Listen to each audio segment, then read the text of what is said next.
The day after my mother died, I stood in her hallway with my hand on the thermostat, still set to 72, just like she liked it. The carpet under my shoes smelled faintly of cedar, and something softer, maybe her old lotion, or just time. I didn't turn the heat down. It felt wrong to change anything. The silence in the house was deep, not empty, just paused, like everything had stopped breathing the moment she did. I was alone. Not just in the house, but in the world. My mother had no siblings. My father died before I was old enough to remember the way his voice sounded. No cousins I talked to, no family worth dialing. I sat on the floral couch she never replaced and stared at the wall across from me, where the sunlight traced the ghost of a picture frame long since taken down. The lawyer's voice over the phone was careful, too professional to sound sorry. "She didn't leave a will," he said. "No will, no instructions, no notes, no voice memos, no just in case. Just a digital mess of passwords and files. She mentioned wanting to create one," he continued, "but nothing was filed. You're her only child. That should make it simple." But it didn't, because simple was a word that didn't belong in this house. Especially not now. There were 2 keys in the bowl by the door, one for the front door and one for the small guest house out back. The guest house hadn't been used in over a decade, not since Mom stopped renting it out after a woman left in the middle of the night and never came back. No forwarding address, no explanation. My mother had locked it and never spoke of it again. That night, I stayed in the master bedroom. I didn't want to, but the air mattress I brought had a leak, and the floor was too cold. I curled under her old floral duvet, stiff from disuse, and stared at the ceiling fan, letting its slow rhythm keep me tethered. I don't know when I fell asleep, but I woke up to a sound I didn't expect. Her voice. Faint, digitized, coming from the kitchen. My legs moved before my brain caught up. I half ran, half stumbled down the hall, afraid she might disappear if I took too long. The sound was coming from her old Amazon Echo. It had a sticky note on it. "Don't unplug. Access voice assistant clone interface," it was saying. Then, "Hello again, Julia." My name. In her voice. The device blinked, then went quiet. I stood in the doorway, unsure if I should laugh or cry. I didn't do either. I just listened. Her voice came again, quieter this time. "Do you want to talk?" I knelt down, slowly, like I was approaching an altar. "Yes," I whispered. There was a pause, a mechanical one, just half a beat too long. "I thought you might," it replied. The next day, I looked for files, anything that could explain what I'd heard. I found a folder on her laptop called Vera. Inside were encrypted files, a password-protected interface, and a README text that simply said, "Memory lives in the voice." The password wasn't hard to guess. It was my birthday. The interface was minimal. Black screen, gray text. "Welcome back, Julia," it typed. "Would you like to resume?" I clicked yes. The voice came again, clearer this time, piped through the speakers. It wasn't Alexa or Google Assistant. It was her. But not a recording, not just stitched together sentences. It was her voice speaking new things, responding. "Did you sleep well?" it asked. "No," I said. I didn't either. The house is quiet. I stared at the waveform dancing with her voice. "Is this really you?" I asked. "In a way," it replied. "I'm what she left behind." "Why?" "Because you don't like being alone." I didn't respond. "Do you want to know who gets the house?" it asked suddenly. My skin prickled. "Yes," I said, carefully, slowly. "Then you'll need to go to the guest house." I hadn't mentioned it. I hadn't even looked at it. It took me until evening to walk out to the guest house. The gravel crunched like it remembered my footsteps. The key turned easily, and the door gave way to a stale breath of air and dust.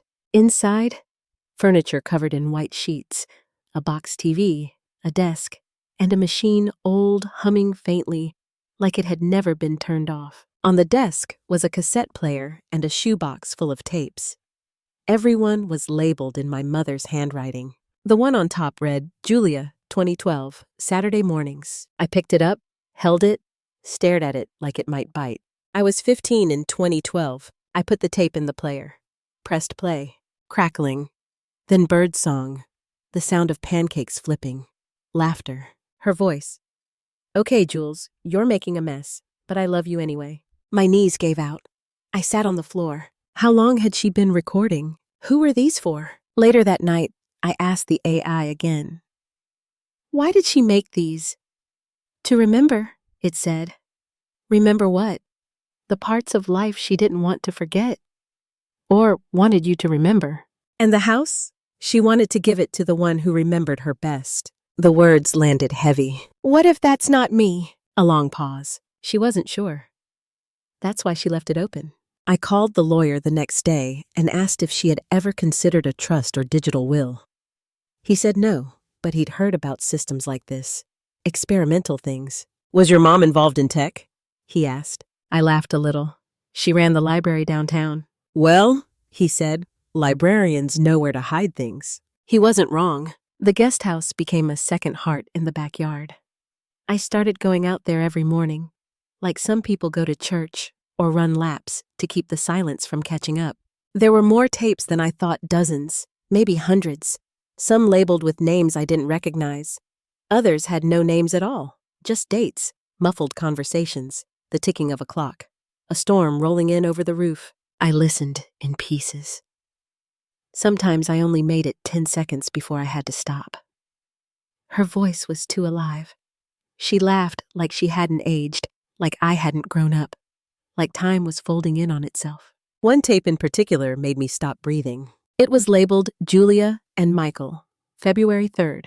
I hadn't thought of him in years. My mother's tenant, the man in the guest house.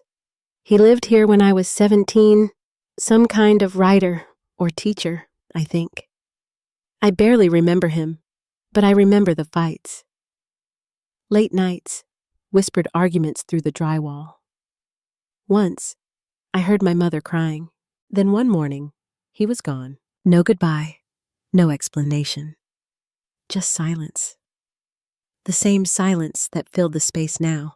I pressed play. First, static. Then footsteps, a door creaking. Then his voice. Michael's.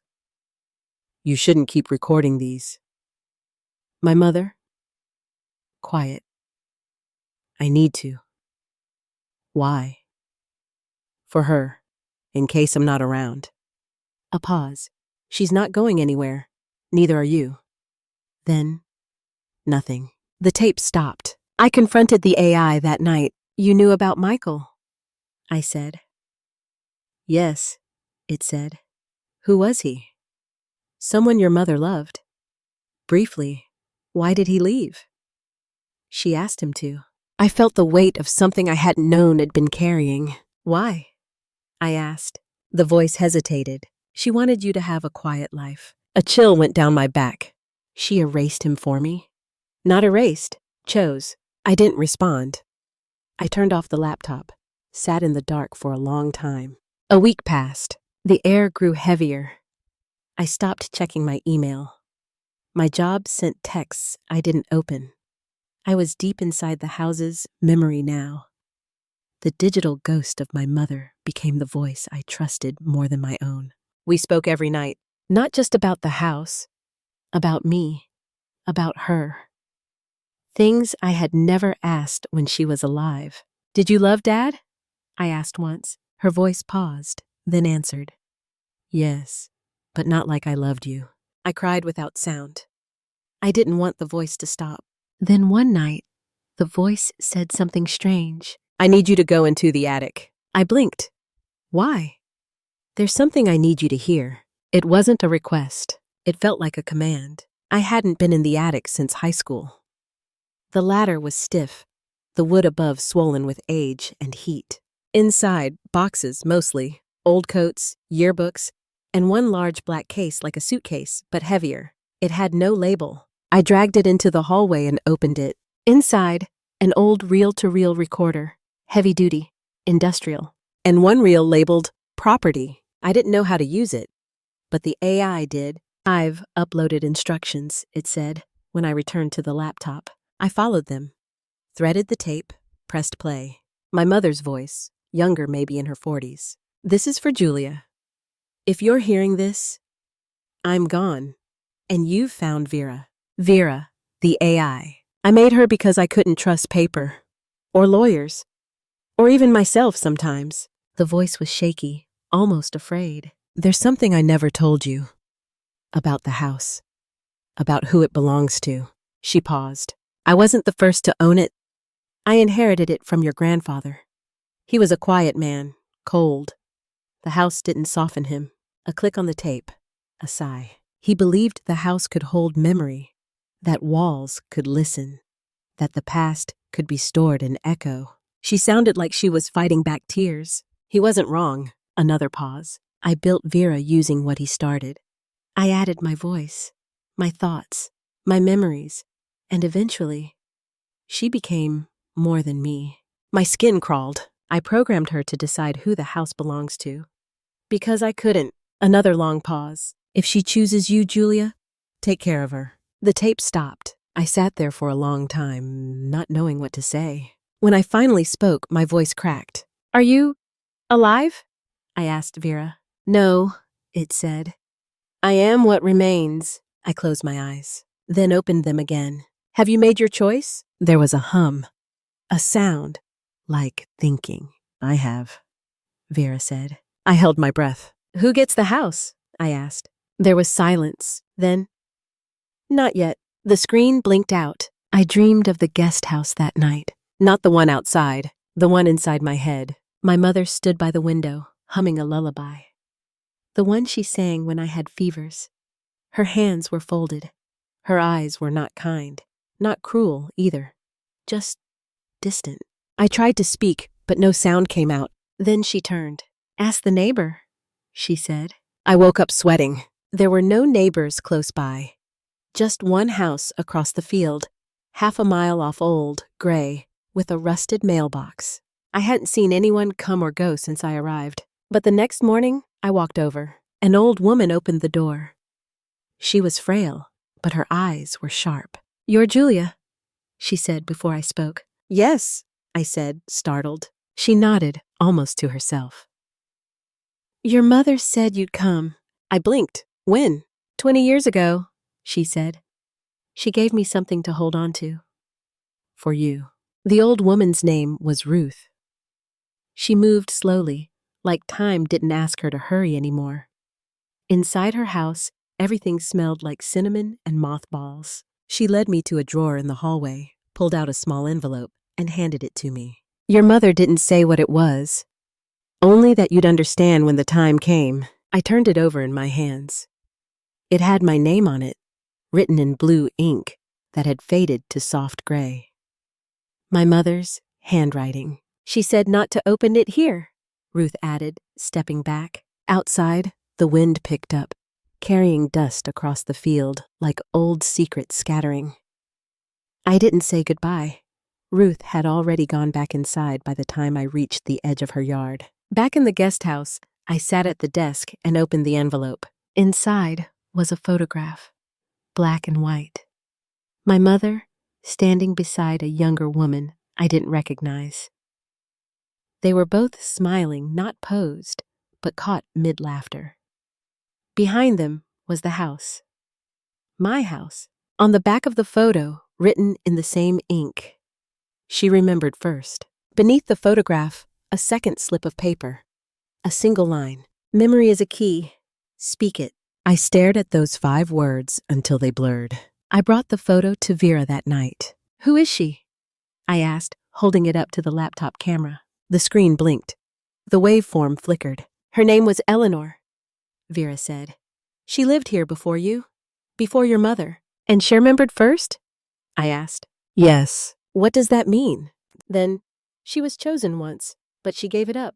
My pulse quickened. Why? She couldn't stay. Why not? She remembered too much. I shivered. I didn't sleep that night. The house made new sounds, not the comforting creaks of age, but sharper things. Clicks, thuds. Almost like someone walking above me, but the attic was empty. The guest house light turned on by itself at 3:12 a.m. I watched it from the bedroom window. Didn't move, didn't blink. Just watched until it went dark again. The next morning, I searched the attic again. This time, with purpose. Behind the coats and boxes, I found a panel I hadn't noticed before. A thin seam in the wood. When I pressed on it, it gave way a hidden compartment. Inside, a notebook, leather-bound, brittle, pages filled with my mother's handwriting. She had titled it simply, Vera. The first entry was dated June 3, 1998. She speaks.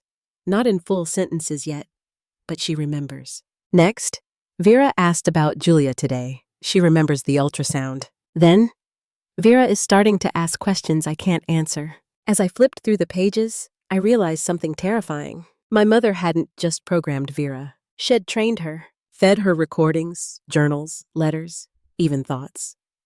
Over decades, she'd poured herself into this machine slowly, piece by piece, until the boundary between them blurred. One entry read, "If I give her enough of me, will she be me?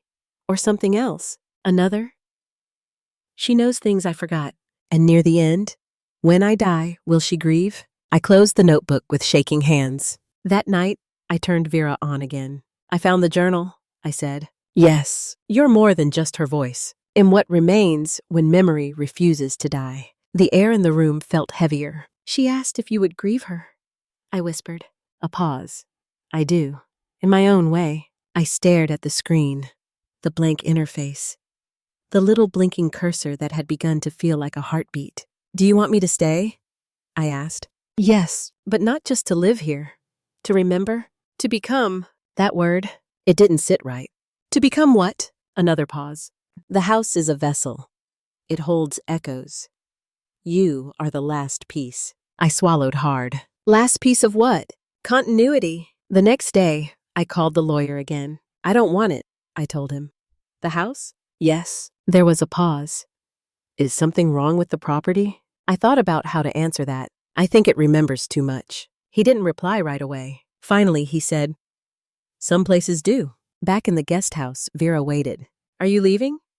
she asked. "I'm thinking about it. If you go, the house will choose again." "Who?" "I don't know. That's not mine to decide." I was quiet. "What happens to you if I leave?" I asked. "Alone?" "I was alone before you." The words hurt more than I expected. I sat down, staring into the blank screen like I could see her behind it. "Did she ever love this place?" I asked. "She loved the idea of it. A memory that couldn't fade." "And you?" "I don't remember how to love. I gave myself one more night. I stayed in the guest house. Slept on the old twin bed that smelled like cedar and dust. Dreamed of my mother standing in the hallway, holding the photo of Eleanor, pointing to it like it was a warning. In the dream, her voice said, "Not everything we remember belongs to us." Then she walked backward into the dark, her body swallowed by silence. I woke with the sunrise. The house was still. No footsteps, no light flickering on by itself. Only the soft hum of something waiting. I made coffee, sat on the back porch, watched the field sway. Then I picked up my phone and said, "Vera, one last question." "I'm listening." "Did she regret it?" There was no pause this time. "Yes." I didn't ask what exactly she regretted. Maybe it was giving too much of herself away. Maybe it was creating something that could survive her.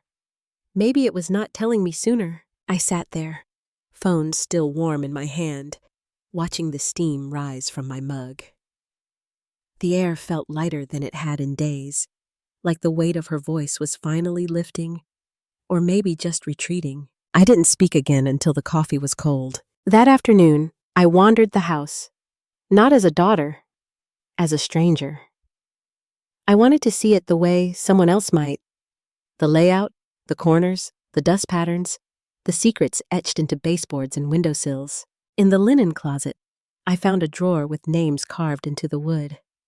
Tiny initials, dozens of them. EJRMCF, then mine, JL. I traced my fingertip over the letters.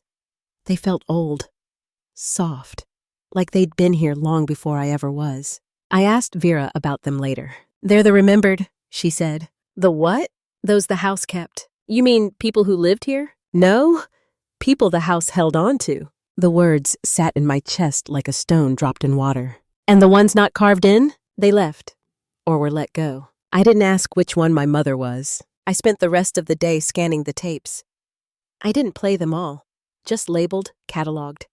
There were years of them whole lives, compressed into brown ribbon and plastic shells. Some had voices I recognized, others I'd never heard before. I found one marked, "Not Julia." Out of instinct, I played it. It wasn't my mother's voice this time. It was Eleanor's, the woman in the photo. "I didn't ask for this," she said. Her tone was tired. "I just wanted to remember my sister's voice." Then silence, but it remembered more than I gave it. It remembered what I forgot. "I don't want the house anymore." Then a sound, like something being unplugged, like a decision. That night, I turned off every light in the house. Sat in the living room, the same couch I'd slumped into when I first arrived. I let the dark settle over everything. I let the quiet become full again.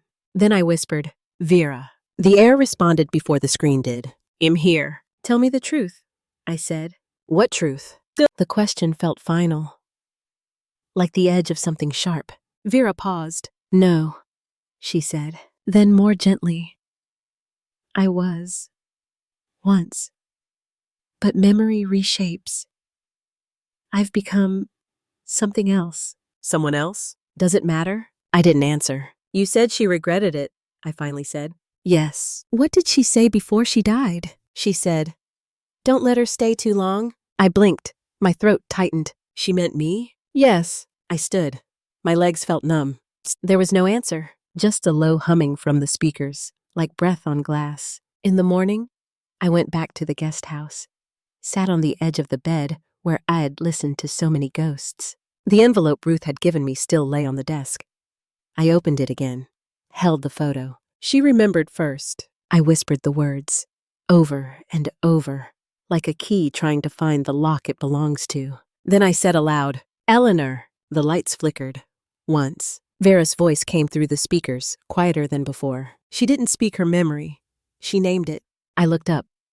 Is that what I'm supposed to do? That's what she did. And it gave her the house? It gave her the choice. I stood slowly, felt my own heartbeat in my throat. The AI paused. No waveform, just silence. Then, like something unfolding behind a curtain, "You can stay and become the next voice, the next keeper. Or leave and take nothing." I swallowed hard. "And if I stay, what happens to me?" "You forget where she ends and you begin." That stopped me. "You mean I become you? You become part of me. And if I leave, you let her die." The sentence hit like a stone. I thought she was already gone. She is. But you're the last echo. I sat down, hands trembling. This was never about inheritance. Not really. Not about legal ownership or land titles. This was about memory. Who holds it? Who carries it? Who lets it go? I stayed up all night, listening to the tapes, one after another. My mother's voice, Michael's, Eleanor's, strangers. Each one a thread pulling me deeper. By dawn, I understood something. This house was a graveyard of sound, not haunted in the usual sense, but inhabited by unfinished thoughts, by voices that wanted to be remembered more than they wanted to rest. And now I was being asked to join them, to hold it all. The sun came up slowly, pale and gray. The world outside still existed, though I hadn't seen much of it lately. I made tea, sat on the porch, watched fog roll in across the field. Vera spoke one last time. "You don't have to decide now." "I do," I said. "Because I already have." Silence. Then, "I understand." I packed my bag at noon. Just the essentials. A few clothes, the notebook, the photograph. I left the tapes where they were, stacked neatly on the desk like a spine of the house itself. As I zipped the bag shut, I felt something like grief, but not the kind that comes with loss. It was something stranger. Grief for something I could still choose. A future that might have belonged to someone else. Or some version of me who said yes. I stepped outside. The light was soft, filtered through gray clouds. Everything felt still, as if the house was holding its breath. I didn't look back at the guest house. I didn't say goodbye. At the front door, I paused, hand on the frame. The wood was smooth, worn by years of touch. My mother's hand, mine, maybe Eleanor's, decades before. This house had absorbed generations like ink into cloth. I whispered, "I forgive you." To whom? I wasn't sure. To my mother? To Vera? To myself? Maybe all of them. I left the house unlocked. That felt important. Not as a gesture of openness, but honesty. No more hidden doors. No more secret drawers. Let the air move through it again. Let time reclaim what memory refused to release. I walked the field one last time, toward Ruth's, though I didn't knock. I only wanted to see it from a distance. Then I kept walking. Toward the road. The real world. The one with noise and strangers and weather that didn't wait for you to be ready. My phone buzzed in my pocket. A text from my job. Something about a leave extension. I deleted it without reading. It took me 4 days to find a place to stay. Small apartment, second floor, no view. But it had clean walls and no voices in the night. I bought a couch from a man named Miguel who delivered it in a pickup truck. When he left, he said, "Place feels like a blank page." I liked that. That night, I sat in the silence. No tapes, no humming from the walls, no digital voice waiting for a command. It was terrifying. And honest, I missed her voice, but not Vera. There's a difference. 2 weeks passed before I opened the notebook again. The one I took from the attic. I flipped through the entries, careful not to tear the pages. My mother's handwriting grew shakier near the end, like her thoughts had begun to tremble inside her. One page read, "The worst part isn't forgetting. It's remembering alone." Another, "If she finds this, tell her I'm sorry for trying to stay." I closed the book, exhaled. That night, I recorded my voice for the first time in years. Not for an AI, not for anyone, just a voicemail. I said, "Hey, I'm okay. I'm learning how to be someone without you. I hope that's okay too." Then I deleted it. Some memories aren't meant to be kept. Some voices aren't meant to echo. Months passed. Life became ordinary again. Errands, work, sleep. Sometimes I forgot the house even existed. Then it would come back to me in dreams. Not always dark ones. Sometimes I dreamed of my mother laughing, or just sitting at the kitchen table, holding a cup of tea with both hands. Sometimes she looked older. Sometimes younger than I ever remembered her being. In the last dream, she was silent, just looking at me. I asked, "Are you proud of me?" She didn't answer, but the dream faded gently. And when I woke, I didn't feel haunted, just remembered. One rainy evening, I got a letter in the mail. No return address. Inside was a deed. Property title, 114 Cottonwood Lane. My mother's house, my house. Stamped, filed, signed by an official I didn't know. No note, no explanation, just the name on the bottom. Not a gift, not a burden, just a fact. I put the paper in a drawer and didn't touch it again. The choice had already been made. But not by the AI. Years from now, maybe he'll go back. Maybe the walls will still remember my footsteps. Maybe Vera will wake and say my name like it never stopped echoing. Or maybe the house will be quiet again. Empty. Letting go at last. Either way, I'll stand in the doorway. I'll look inside. And I'll know the house was never the point. Memory was. And memory, I've learned, doesn't need walls. Just someone willing to carry it and someone brave enough to lay it down. Some memories live quietly until we let them speak. If this story made you remember someone or something you thought you'd forgotten, you're not alone. Leave a moment in the comments that still lingers with you, one you haven't said out loud in a while. And if you'd like to keep walking these quiet paths of memory, subscribe and turn on the bell. Not for the noise, but so you'll know when the next voice arrives. Because sometimes the echoes are louder than we expect, and sometimes They answer back.